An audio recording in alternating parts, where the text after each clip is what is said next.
So, does anyone care to touch on this further? My name is Jerry. I left MAGA, and I'm here to spill all the tea.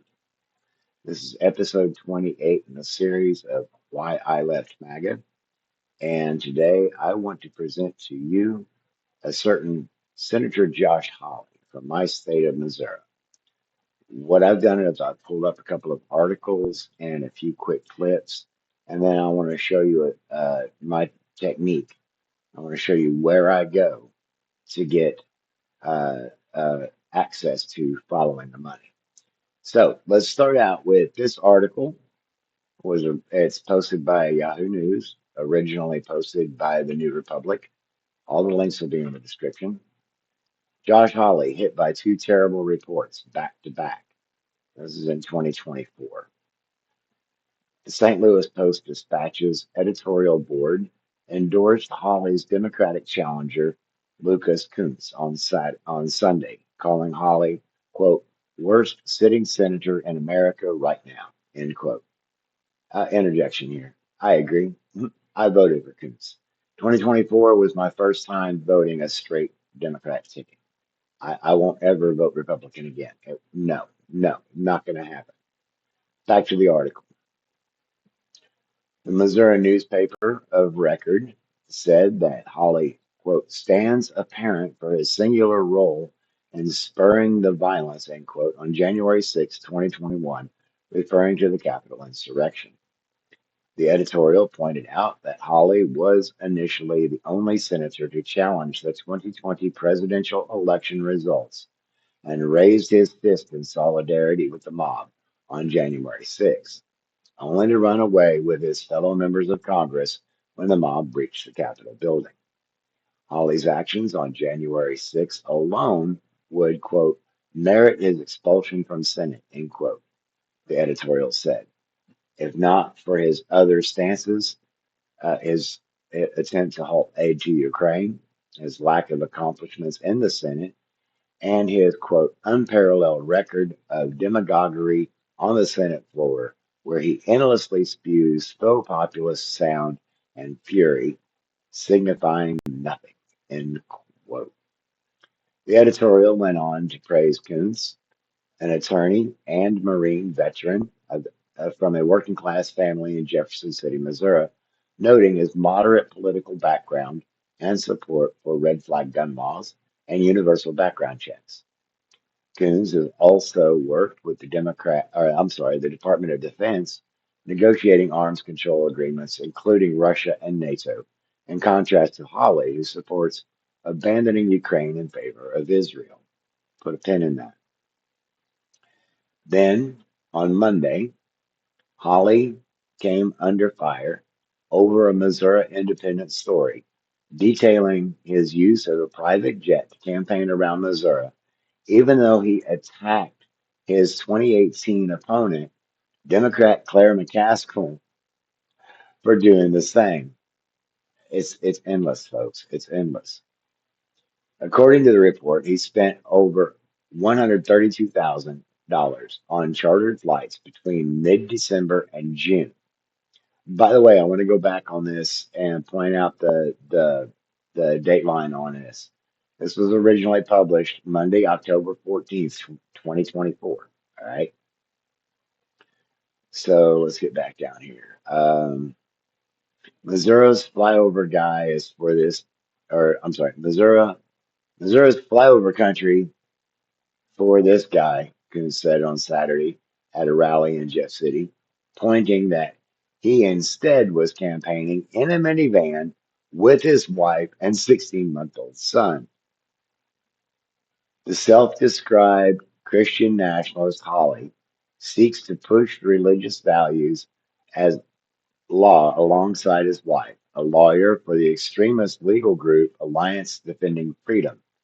Hawley has also mistaken a white nationalist magazine's words for Patrick Henry's quotes, scuttled a bill simply to hurt President Biden, and written a bizarre book titled Manhood, Extolling the Virtues of Masculinity. That reminds me, I've got a picture I need to pull up. So thank goodness for the magic of editing. Finishing up this article. Does Coons have a chance to unseat Hawley? Currently, the challenger is polling behind the incumbent senator, but now he has the Senate's largest newspaper behind him. Coons will need more than that if he expects to push out the national conservative firebrand in a few weeks. And obviously, that didn't happen because it's 2026 and Senator Hawley is still a thing. The other thing I wanted to bring to the table today is from the Star. It's the Kansas City Star. This article has a date line of April 19th, 2022, so it actually predates the other one. And this particular article has been, or this particular story has been a sticking point for me ever since I heard about it. And I didn't find out about it until after Holly got in the first time. I was like, whoa, wait, hold up. What's going on here? By the time I'm done with this video, I think we'll all have a slightly better view of what's actually happening. So, in this article, Josh Hawley says he's concerned about abused kids, but he ignored them as Missouri AG. So let's jump into this little article here. Judge Ketanji Brown Jackson wrestled with difficult decisions her whole career. She made sentencing decisions, she wrote briefs, she defended those who committed crimes, because that's how our justice system works. Regardless of her political leanings and whether one has misgivings about her lifetime appointment to the Supreme Court, no one can argue that she hasn't worn a heavy mantle of decision making and judgment. Her black garment is a metaphor for the difficult decisions she has made that impact the lives of others. Senator Josh Hawley's decisions also impact the lives of others. His garment, however, should be a lime green leisure suit on a hanger. He attracts a lot of attention. He's loud. He makes a lot of statements, but he doesn't do anything. He fist pumped the insurrectionist mob that attempted a Keystone Cops coup. He derided the decisions that Judge Jackson made on sentencing of criminals. He has introduced a handful of symbolic culture war, or yes, has introduced a handful of symbolic culture war legislation, including Love America Act that would require so-called patriotic texts to be read in certain grades and suppress discussions about of race in schools, limiting free speech about racism and white supremacy. Hawley's political shenanigans obscure the truth about victimization. He has introduced legislation about pornography, but only in concern with his bashing of the first black woman to be nominated to the Supreme Court. When he grilled Jackson on her sentencing of an 18-year-old in a child pornography possession case, he was winking at QAnon true believers' delusion about fictional networks of celebrity and politician pedophiles. We got to differentiate reality from QAnon. Okay, I'm not going to do that here, but we'll try to get there at some point. Continuing with the article. However, Holly, go away, Ed. However, Holly ignores his own failure to protect sexually abused children who are very real. Holly was the Attorney General for the state of Missouri when a shocking Pennsylvania grand jury report made the news in August 2018. It revealed that hundreds of Catholic priests in that state had been credibly accused of sexual abuse of children, representing more than 1,000 victims. On review, my law partners and I found that Missouri had even more. Where was the then Attorney General's outrage? After we challenged Hawley in letters through advocacy organizations and in press conferences. He agreed to investigate priests who had abused children. Then he left for the Senate, having done nothing. He left the so-called investigation to his successor. He did not contact our clients. We have hundreds, or have had hundreds. He did not contact us for information. He did not make any kind of report regarding these abusers. Eric Schmidt, Missouri's current Attorney General at the time of this article is writing, he's in the Senate now, did conduct an investigation. However, again, it did not engage those of us who have represented victims for decades or reach out to the victims themselves. Can we see a pattern here, people?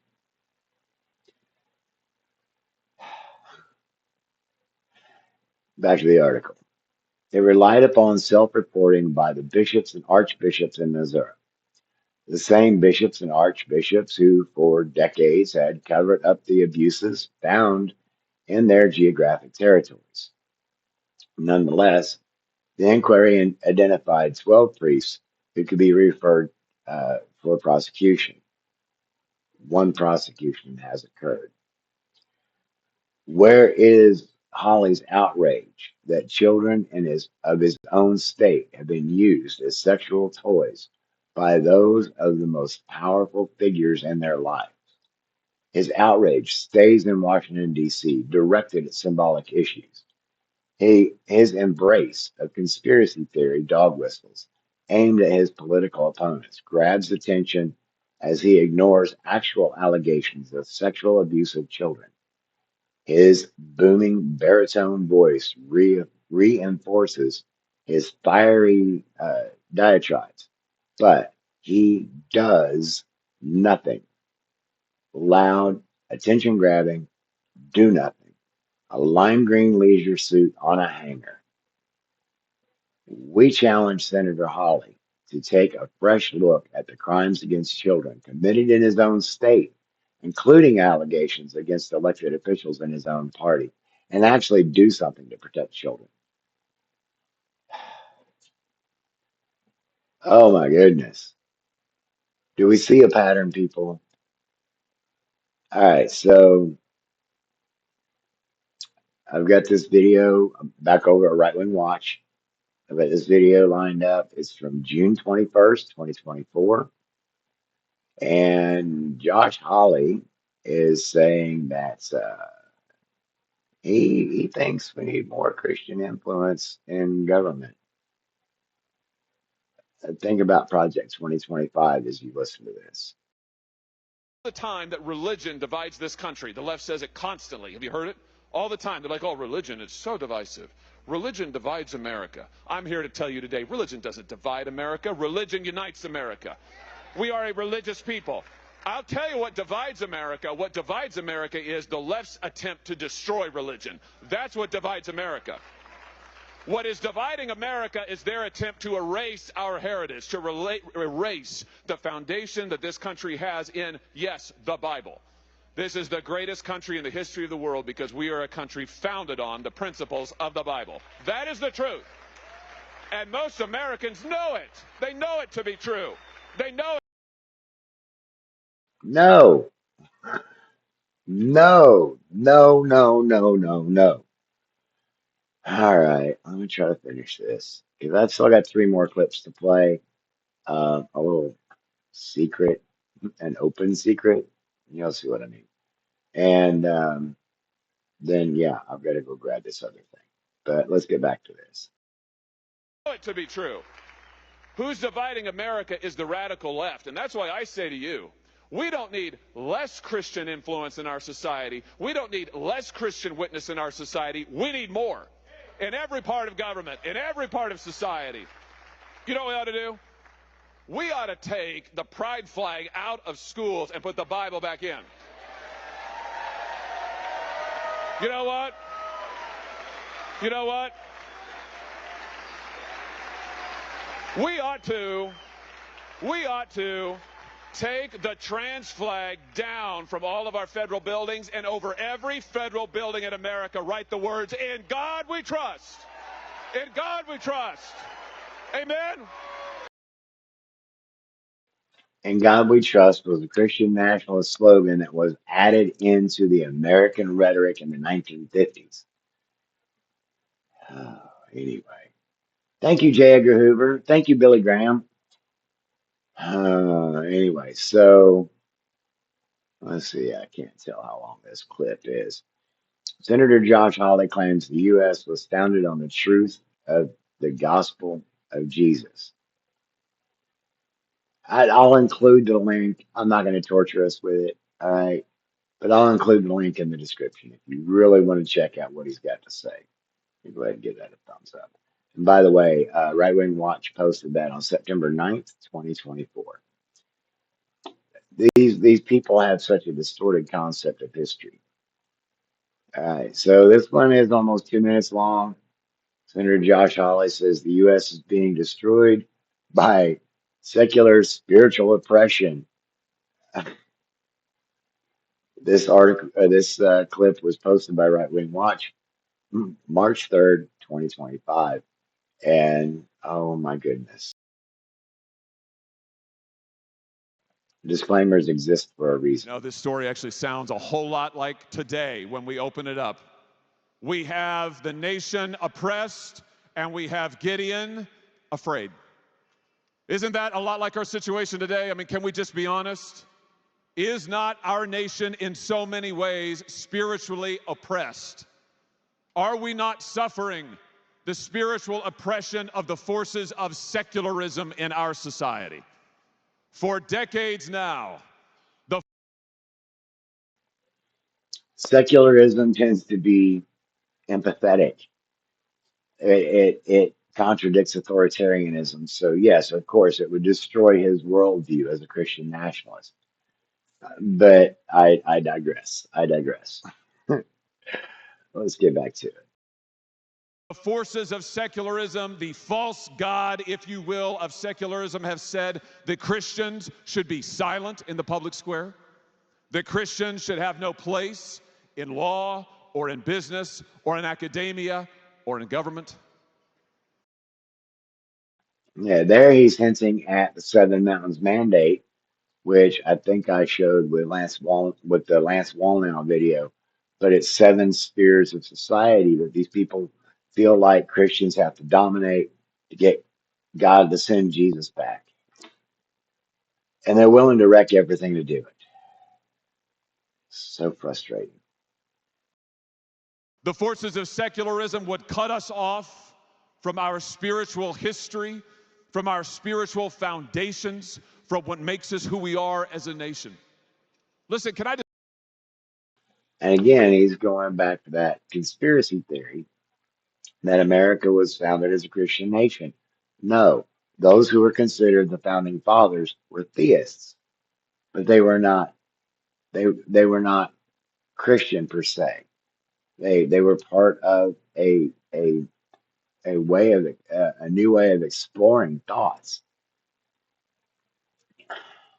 Anyway, just tell you, every civilization is founded on a set of religious convictions. And the United States of America, I firmly believe, is the greatest nation in the history of the world because our spiritual convictions are the convictions of the Bible.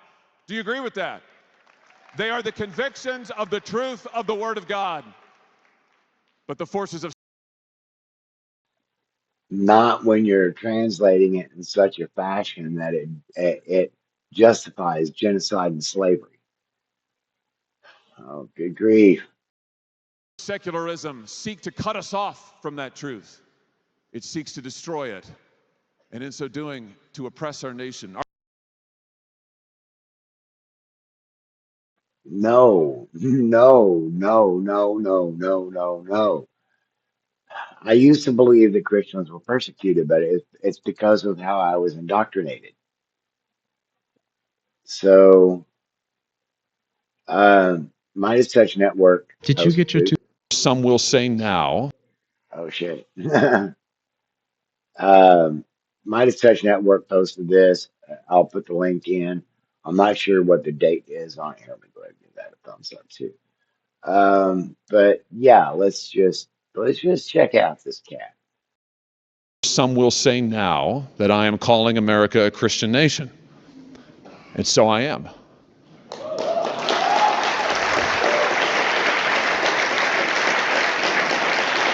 And some will say that I am advocating Christian nationalism.